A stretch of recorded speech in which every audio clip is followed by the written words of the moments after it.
Hi, I'm back to give you some more insightful information to help you out on your life. We all like to travel, but we all don't like those travel costs. So I decided to interview someone who can help us with that, giving us the travel hacks. Well, she does have the advantage of being a pilot's daughter, and it is interesting seeing the kind of advantages that she has. She also lets us know how us regular people can travel without necessarily paying those big, monstrous prices. Please check her out. God bless you all. Check that cash app too, year. Tip number one, roll your clothes. I like to put all my shirts on one side, dresses on the other, just for easy grabbing and organizing. Tip number two. Welcome back to another episode of Important Miscellaneous Talks. I'm your host, Glass Crossfield. We are changing the world one podcast at a time. Our wonderful guest, please introduce yourself. Hi, I'm Caroline Milo. So, what do you do, Caroline? No, you're good. I didn't know if I should go into full depth yet. So I'm Caroline Milo, and I'm a full-time interior designer slash project manager, and I just graduated from the University of Cincinnati with a major in interior design and minor in journalism. And now based off of December, I went viral on TikTok, and so now a lot of people know me as the pilot's daughter, and I create some travel content. Oh my gosh, sorry. Mhm. Here, wait, this is such a side note. Can you hear all those rings? Yeah. I wonder if I can turn that off. Is that from your laptop? Yeah. So let me turn all of these onto hide alerts.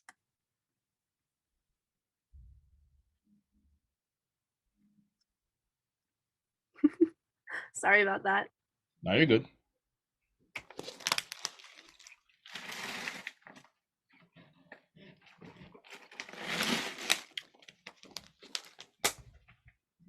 Okay, I can start that again. So I'm Caroline Milo, and I'm a full-time interior designer slash project manager. Just graduated from the University of Cincinnati with a major in interior design and minor in journalism, focusing on travel journalism. That I hope to be a freelance travel journalist on the side. But now, as of December, I went viral on TikTok. So many people know me as the pilot's daughter.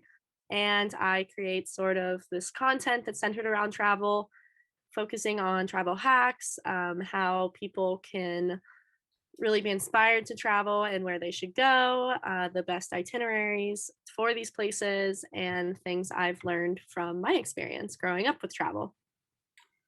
What exactly is travel journalism? I was a journalism major as well. I was a journalism major. So Yeah, so travel journalism, we had a class centered around this in school, and it really spoke to me. And essentially, it can be anything from doing a singular piece of how my experience is in a place to like top 10 things to do in Venice, Italy, to also like the best food recs in a certain location, but essentially anything to do with travel and sort of those like sub headings of those places. so do people pay you to travel? I do not get paid directly to travel. I just have sort of done it with my family growing up, and I've always loved recording the experience, and it's just travel is a very rewarding experience. So I like to share it with many people and share what I've learned, share what I hope to learn. And essentially, travel also helps you figure out more about yourself. So that's always been a super important thing for me to learn from travel growing up and figuring out like what I love, what I want to do. And yeah. How does traveling help you figure out more about yourself? Travel for me, figuring out more about myself. Essentially, you go to say it's a new location that you've never been. Um, you're sort of like reborn in that location. You, it's almost like you're a deer that's just been born and you like can hardly walk because you don't know anything about this place, and you don't know like where are the best places to go, what you exactly want to see. Like, obviously, you do your research before you go on a trip, but a lot of times that changes when you're on a trip because you figure out more of how do I like to travel for myself? What do I actually want to see? Do I actually have to see this museum that was recommended as like the top 10 things I should do in Rome when maybe I just want to walk around the streets and talk to locals? Or what if you go to Paris and rather than hitting the Louvre, you want to sit at a cafe for 3 hours and smoke a cigarette and drink an espresso because you really just want to get in those conversations with people. And I think that all figures out sort of how you are as a person back home. You meet all these people too that you get into interesting conversations when you travel, and they may give you some pointers or some lessons that you can take back home and essentially benefit from and take those into your everyday life. Like a lot of people go to Italy and then they realize they shouldn't rush in life or that they should take a break in the middle of the day and taking that back home because if that speaks to you and what you're like you as a person want to be, then that can be really helpful. My favorite thing to do when I travel is to walk around. That's my favorite thing. I like to go to places without a plan or agenda, and just see where the day takes me. I agree because then you sort of come into it with a blank map. There's I just recently came back from a 2-month trip. I with one of my friends, Tao. She's about to go to med school, and I just graduated, so we had the break, and we decided to travel together. And we went to Greece, Italy, and Croatia. And in the beginning of the trip, we had it all very planned out. And I was like, we need to have our hotels booked 5 days ahead of the trip. And we need to know exactly where we're going next week so I can let my parents know. And so that I just have that peace of mind for myself for today so that I can then do all the touristy things I need to do today, meet with the locals, be a little more in touch with the moment. But towards the end, we became pretty good at booking things last minute, and there would be days where we would literally be ferrying to the next island and hadn't even booked our stay because we just knew it would work out and we knew we wanted that flexibility. And it's sometimes really nice doing that because like I said is you do have that blank slate of a day and you can really piece it together exactly how you want. There's no agenda that you have to stick to and it's a great break from reality when you're really going from one thing to the next every single day, whether that's work or, you wake up at say 6 a.m., going to run in the morning, then you go to work, and then you're coming back from work, and then you're rushing off to one of your hobbies in the afternoon, or you're just relaxing, but you have to be in bed by 10 so that you can then go back to work. There's always these like hours and minutes that you have to be so pieced by. And sometimes travel is really nice in that way that you can just go about your day and no day's a wasted day. What sparked your interest in traveling? For me, I think naturally having my dad in the travel industry growing up, that really was a major influence. But really, when I was really young, we didn't travel too much because 9/11 had just happened. And so the airline industry was really struggling. How old And are you? I am 23. Okay. Yeah. So I don't remember 9/11 because I was only about 2 years old, but I definitely remember, like, the 10 years aftermath of just everyone talking about terrorism and people being so terrified to fly, and I remember in school, and this was super traumatizing, is once they showed us a video of, like, one of the planes going down and, like, the crew and everyone trying to help it, and I just couldn't, like, not picture my dad. Mm. And to this day, I sometimes think, "Why would they show that in class, like, to a bunch of, like, 4th graders?" Um, because that's just so it's just a lot of fear Hmm. and things that you can't comprehend at that moment. Um, but for me, I always wanted to, I guess, like, stick it through, and I knew that I don't know, as I started traveling more and more, I just felt that you shouldn't assume the worst in people, and there's Mm. nothing to really be anxious on a flight for and traveling. Um, so yeah, but then when I was younger too, we would do small trips because we weren't really traveling internationally as much at the moment. But my dad was at that point based in Chicago, and we would fly over to Chicago for a weekend if he was in between trips, but it didn't really make sense for him to fly all the way back to Ohio in between those trips. And we would make it this whole weekend together. And one of my favorite pancake places, and I've always wanted to go back to Chicago and find this pancake place, but it would literally just be hanging out with my family in Chicago, walking around, going to this pancake place in the morning. And then a lot of times we would go to the American Girl doll store. I remember that a lot as a little girl because the American Girl doll store you could only find in big cities. It was only in places like Chicago and New York at that time. Now there's one in Columbus, but it was different 15 years ago. Why do you travel so frequently? For me, I travel so frequently to sort of have a break from reality, and it's also a great inspiration for interior design and architecture. But I love meeting people and hearing what they're all about and just sort of opening my mind to new ideas and cultures. And for me, I really want to be able to travel the world essentially by the time I'm done with my life. When that day comes up in the future, far future, hopefully, because there's still a lot of places that I haven't been. But I, I don't know. I travel so frequently too because obviously I get the flight benefits of my dad being in the airline industry, and so it makes it a lot more affordable. Um, I am a young professional now, I guess, but I was in college, so spending a lot of money is not on my table all the time. So where's some place that you really want to go to that you haven't gone to yet? For me, some places I haven't traveled to, but I really, really want to go are India. I would love to do India really well for a month.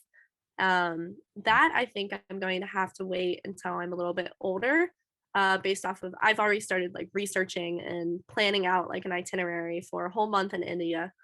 But I've always wanted to go. I just think there's so much to see and learn there, and um, also traveling around Southeast Asia. I've always wanted to backpack Southeast Asia.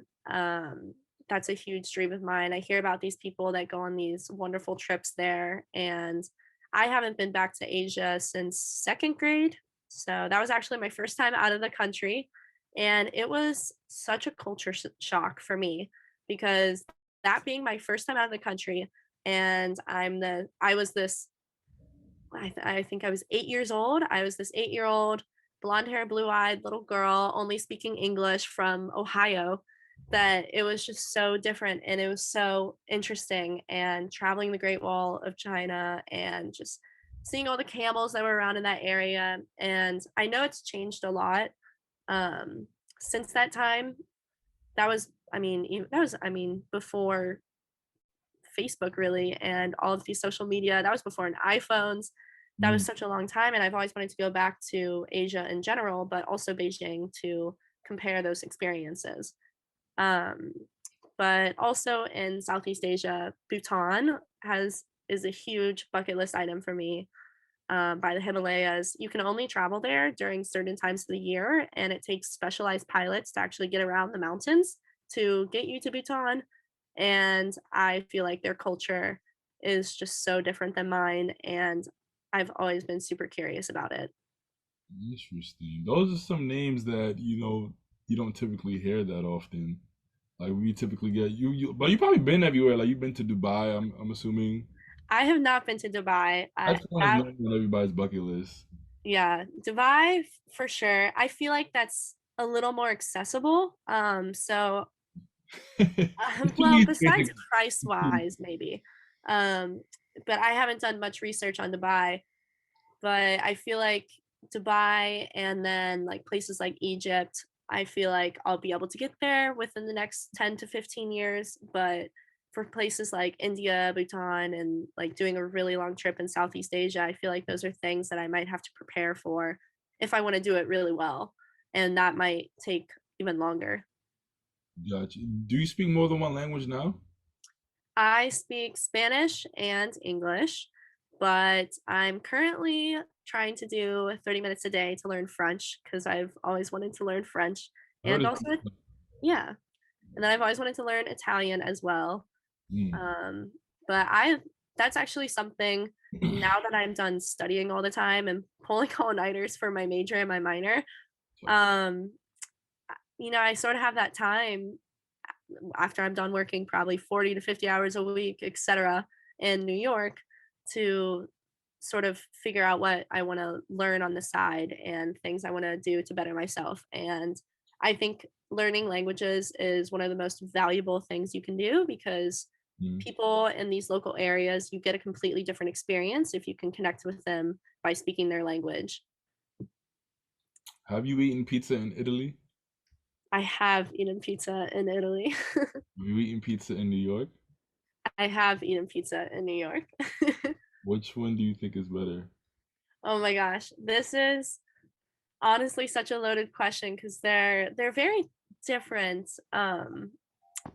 but they're also, I guess, similar in the way that if you're categorizing deep dish versus like the flat crust pizza.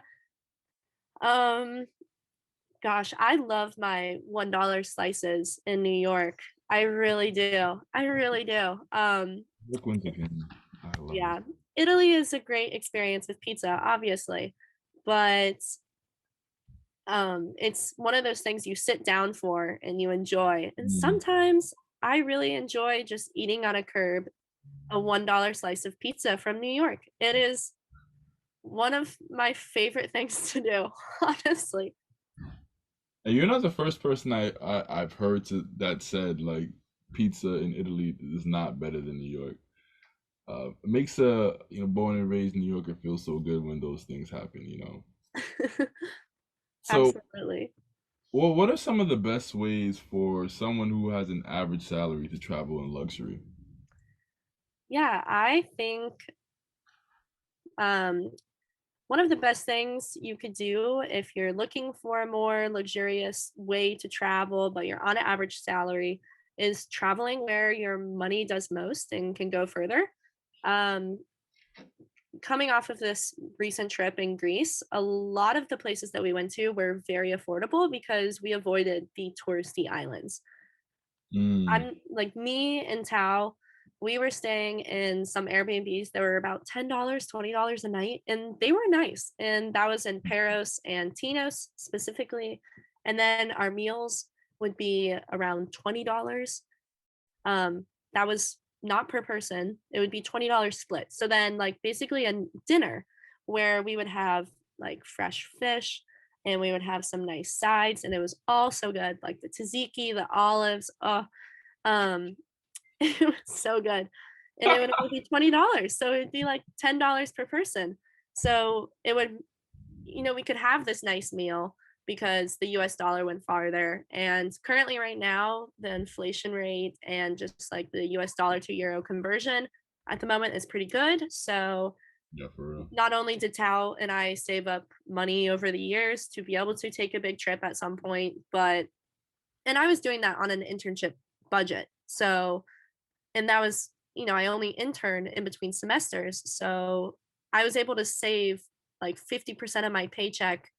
And I would only dip into that a little bit over the school semester because I'd also be doing babysitting on the side when I was working on school and just trying to save up as much as I could because I knew this was a big goal of mine was to do a huge trip post grad.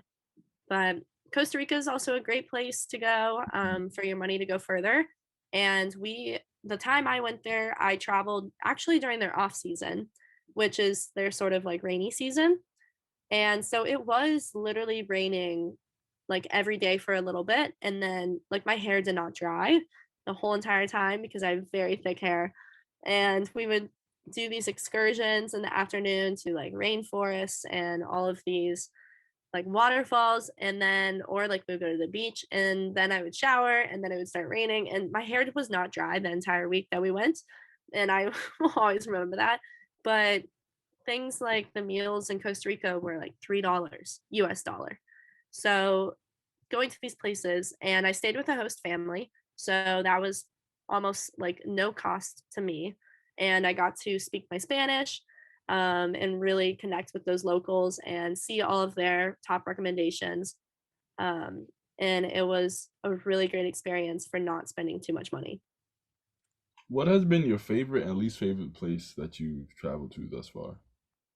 My favorite and least favorite place. I think one of my favorite places that I've been to is Tel Aviv and Jerusalem, Israel. Those were some of the most vibrant sunsets that I've ever seen. And everyone there is so fit because I guess people in Israel like have to join the military. So you would just see around like the evenings all these people running along the trails and along the coast, and then you would see this beautiful sunset, and it was so inspiring. I was like, I need to go on a run when I get home. But it was just all the culture there religiously too, and for so many different religions was so interesting to me. And I just it was just breathtaking. And architecturally, it was very cool to see all of Tel Aviv and all of Jerusalem. And I was really lucky. I was traveling with my dad, so he booked us a tour guide for we were there with the whole crew when I went to Israel. And it was a like 2 or 3 day layover. So we were there for a while, which it's one of the longer layovers because it takes so long to fly over. So they need the pilots and the crew to really rest before they fly back. Hmm. So we got a lot of time to explore, more than sometimes my other trips that I'll go on a weekend excursion with my dad. Um, but then also Switzerland has to be one of the most beautiful places I've ever seen.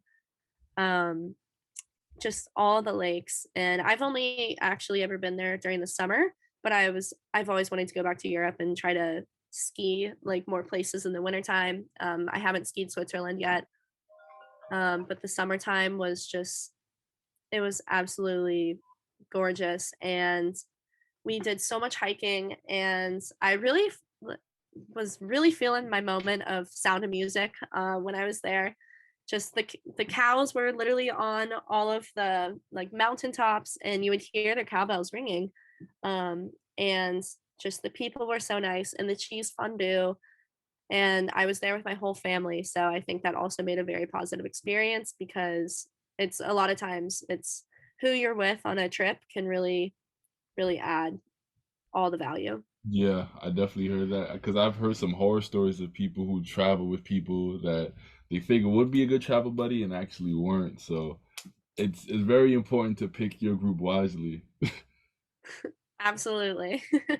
Do so. What's the least favorite place? I know that might be hard for you, but Least favorite place. Yeah, I've honestly loved pretty much all of the places that I've traveled to, and I think I'm always so excited to see each new city or location.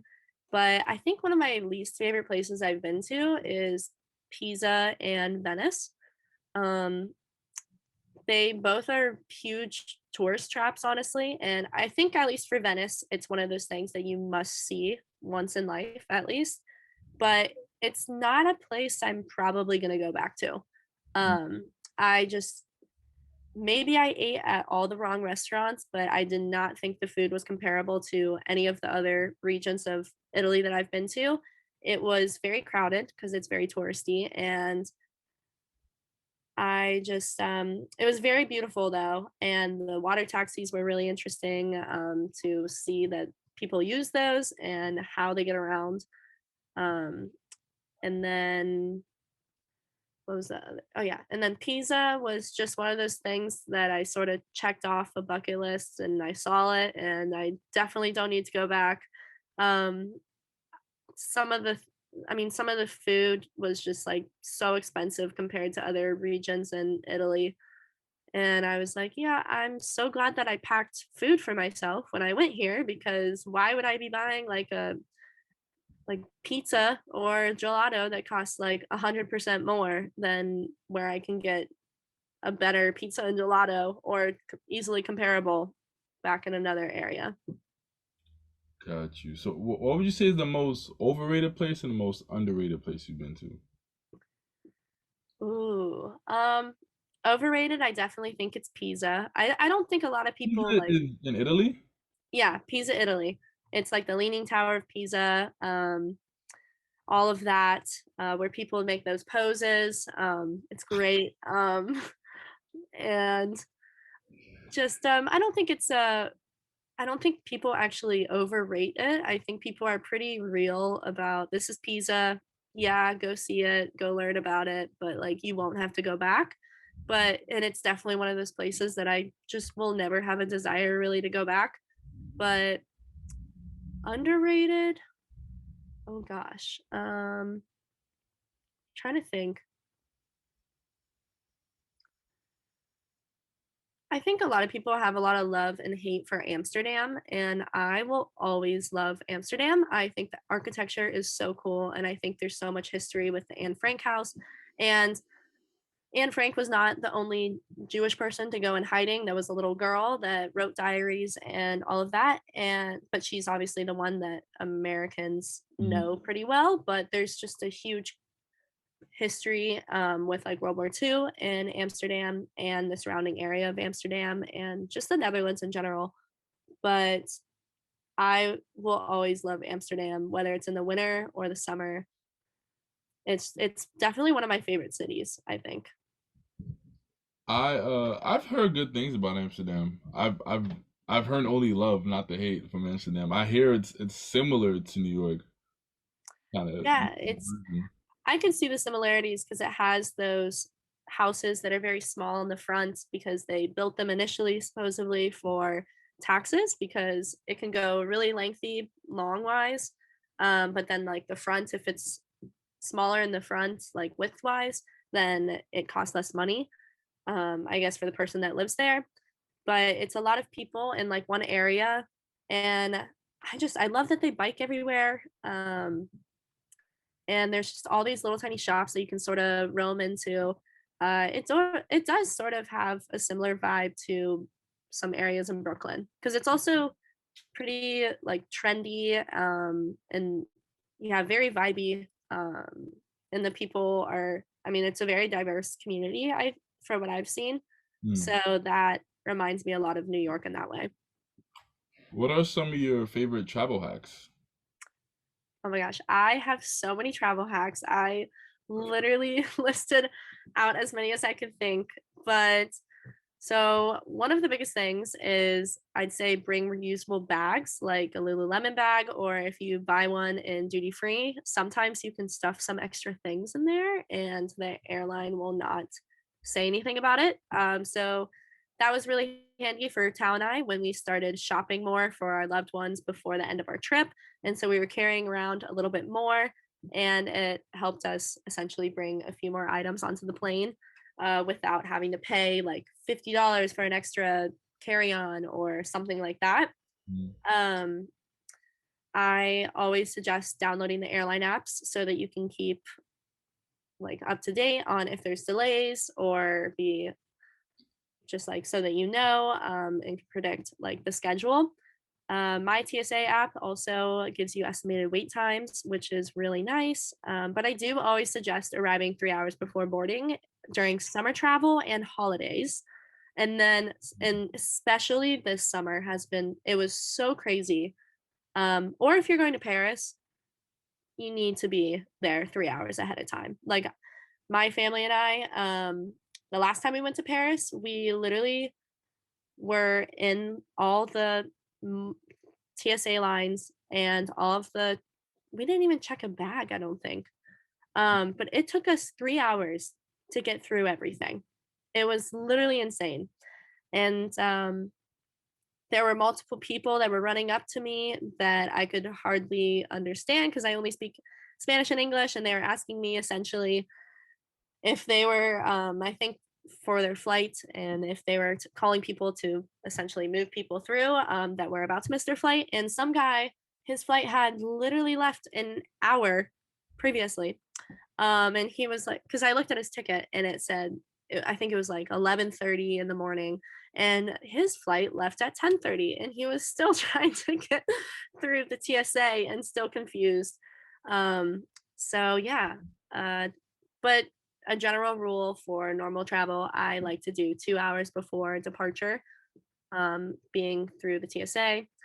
I do have TSA PreCheck, and I really like that. And a lot of times, some credit cards will cover that fee if that's something that you don't have. That I definitely think it's helpful. Um, Carrying around portable steamers, universal chargers, chargeable iPhone cases are a huge one for me. So that you don't have to be walking around the day and then worry about my phone's gonna die. I can't take as many pictures, or oh, like I won't be able to use Google Maps anymore. Um, and actually, for specific areas, you can download the maps so that it won't use as much data. And lint rollers, I always carry clippers specifically for hangnails because it's always when I do not pack these that I always get a hangnail. And it's one of those little things that's so bothersome. I always look at Google Flights for flights if I'm not flying with United, and if I actually want to book it. So if you're hopping around Europe, a lot of times you can use Google Flights to really explore what the best days are for you to essentially travel. And with that being flexible, this can be a huge advantage. Flying out on Friday might be $500 to go to Vegas or something. But on Tuesday, it might be $30. So having that flexibility, as long as you have that break and that PTO, can really save you some serious money. And then also going along with the being flexible, if your flight is oversold, and this actually happened to me recently, if your flight is oversold, they might ask for volunteers to possibly go another day. A lot of times this is precautionary, but even if it is, sometimes you will get a flight voucher that then you could use for the future. And so I ended up getting $1,500 in flight vouchers because I was a paid customer on this United flight and it was oversold. Um, and then I also got $30 in meal credits, and I also got a free hotel that night. And all I had to do was just say I was ready to travel the next day. And it was perfect for me being flexible and making that money essentially off of just going a day later, because then I used that money to part of it to buy my flight back from Europe, and then I'm saving the rest of it to go to one of my friends' weddings in Brazil next summer. Nice. Cheapest days to travel, or cheapest days to book your flight, is typically Saturday or Sunday, 6 a.m. to noon. But a lot of times it's the cheapest to buy the flight for a Tuesday, sometimes in the middle of the week. That tends to be a less expensive day. Um, and then many airlines have deals with companies that if you shop with them and you can earn back like essentially money, like cash back in like a browser.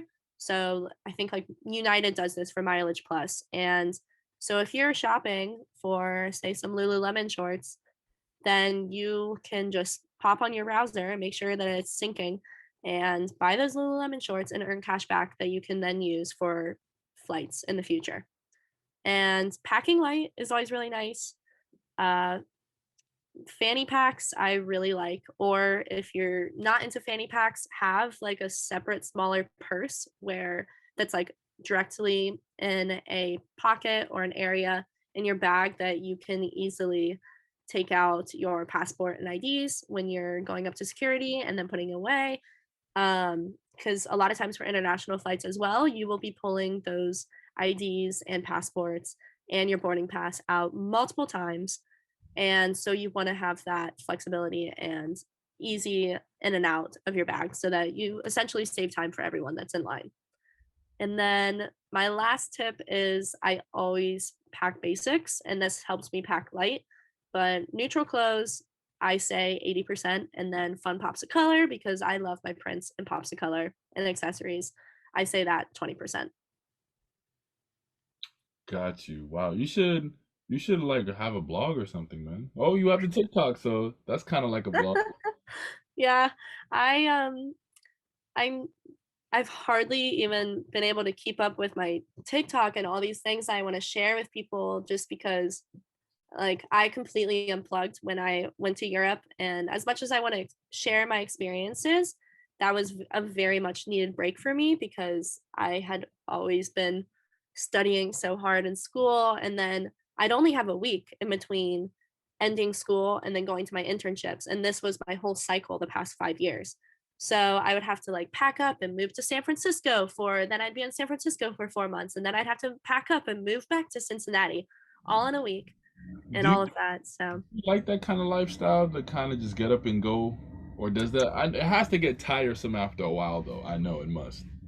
it it definitely does. I actually think the hardest thing about exploring these places and going to these places is you make so many new friends and you make so many new connections, and it's great for like your extensive network, but then it is so hard for me, and I'm sure many people that go through this, to leave those people at the end because you just it's such a small part of your overall life, but you just are so like it's that whole feeling of you're reinventing yourself and then you're making these new connections that are so good for you in the moment, and then you have to leave and like go back to reality sometimes, or like my reality almost the past 5 years was the fact that I would have to go back to school, like, and I would have to go on to my next semester before then I would go on my next co-op internship.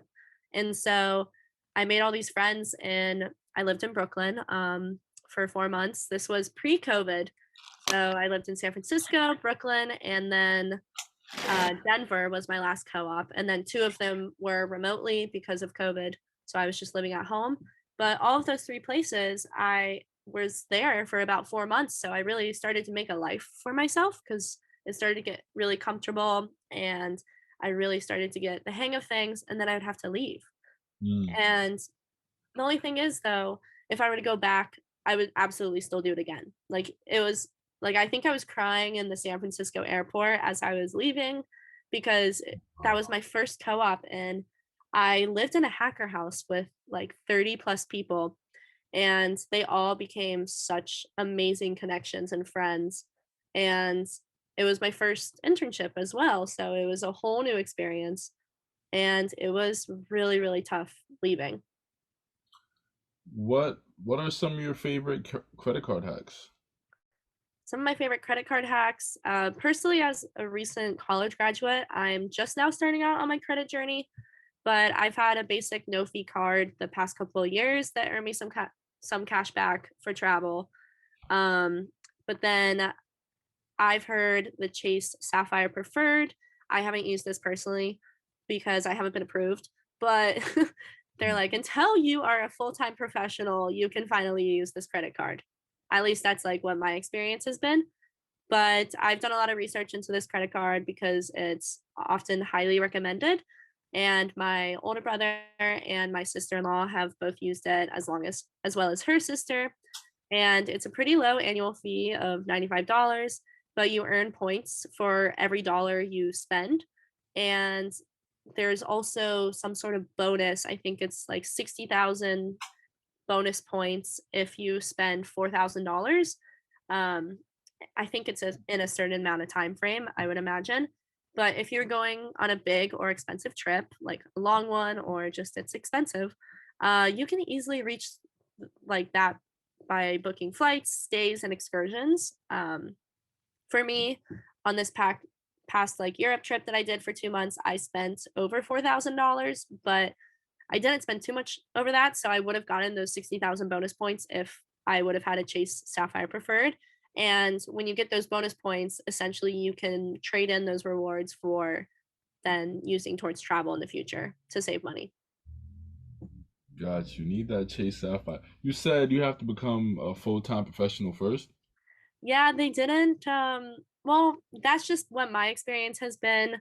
Um, I've, I mean, I've been working like on my like with internships the past 5 years, and I've been in school, and I really like to live below my means personally. So I have a good credit score. I have a good savings that I've like been careful about, but I still wasn't approved. And it's because of my lack of credit history, essentially. Ah, got That it. and I think they're waiting. A lot of companies want you to be officially like started with the company that you're going to work with. And I don't start until the beginning of September in New York full time as a full time employee and not just an intern. So I think them made them hesitant. They wrote me a letter. Congrats, by the way. Thank you. So, what are some of the best ways to monetize traveling? Ways you can get paid by traveling? By monetizing travel, I think always having a goal in mind of what exactly it is that you want to accomplish on your travels. The minute you get there and you're traveling, you're going to be spending money. So you want to have the right saved amount for that, whether that be like for Tao and I, we basically tried to stick to under $100 a day. And that was really doable for us because we were going to Greece and the areas in Italy that we went to, we stayed in sort of the non-touristy parts of that region, and that still gave us the flexibility to be able to see this, like the more touristy places if we wanted to, but then we got to stay a little more locally and have that experience. And that saved us a lot of money. So I think just being realistic of like what you can spend on and what you shouldn't spend on. For us also, that meant not drinking at dinner, but that's fine with us.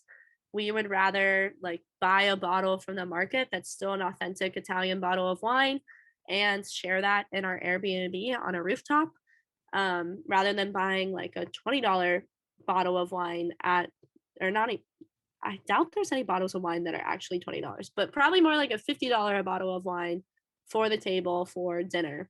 It just didn't really add up with what we wanted to spend. Um, You could just drink water too, you know. yeah, that too, exactly. But in Italy, I feel like a part of you like has to try the wine, you know. Um, but yeah, that was something that saved us a ton of money is not drinking at dinner. Like we almost never ordered drinks at dinner, and um, try to move around the least amount you can. I think it's one of the best decisions we made was spending more time in lesser places. Um, so we spent like a week in Tinos, which is a very like cute, small, non-touristy island, 20 minutes away from Mykonos, and it was a great experience because we didn't have to move around so much, and we still got the authentic Greek island experience. And we really because whenever you travel, whenever you're booking a flight or whenever you're booking a train, it's going to cost you money and it's going to be a fatter sum for your day that you're trying to stay under a certain budget. So I always recommend I've I've had a lot of people come to me like close friends that have been like I'm trying to do Barcelona for one day and then I'm going to fly to like Munich for another day, and I always ask them, are you ready for how much that's gonna like cost, or like what is your goal? Because if you want to see as many places as you can because this is the only time that you have to travel for the next like 30 plus years, then maybe it's worth it to spend that kind of money and travel around that much, and just please pack light if you're doing that though. But because I just could not imagine moving all of my things in and out of Airbnbs like every other day. It's just too much. You don't get to like relax as much. Don't. But for me, I always say you should spend at least like 3 nights in a place, which is still a shorter trip. Um, because it's just you get to like sort of put your things away and just like really spend more time there and like connect a little bit better. I honestly think it's best to spend like 2 weeks in like one country, like if you can, like but focus in like if it's a bigger country like Italy, don't try to do all of Italy in 2 weeks. You can, but it's one of those things too, you're going to end up moving around a lot more. But essentially traveling around less and doing less places better and spending more time there will save you a lot more money. um, And then I guess another monetizing thing, really utilizing that cash back that you can get on credit cards. I really hope to use that in the future, but also having those internet browsers and really just being flexible really helps with the cost of things. And my final question, if you could live one place in the world, where would it be? Well, I'm really excited to move to New York. I think New York has so much culture, and it's honestly one of the few places I like really dream of living in the United States before one day I want to live in Europe or just around the world in general.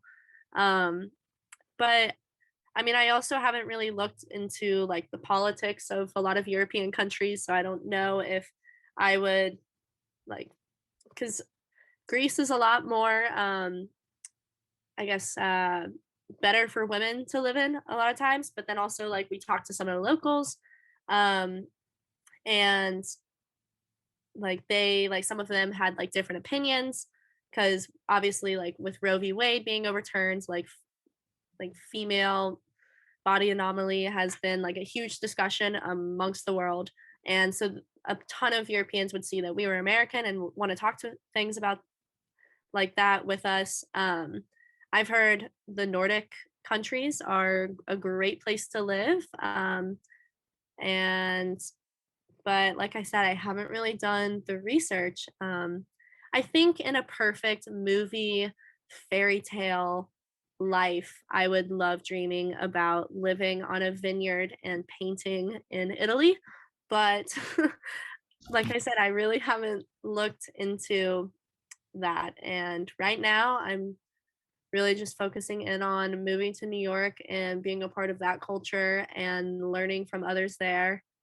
And yeah, I've always loved New York. So That that's was New York.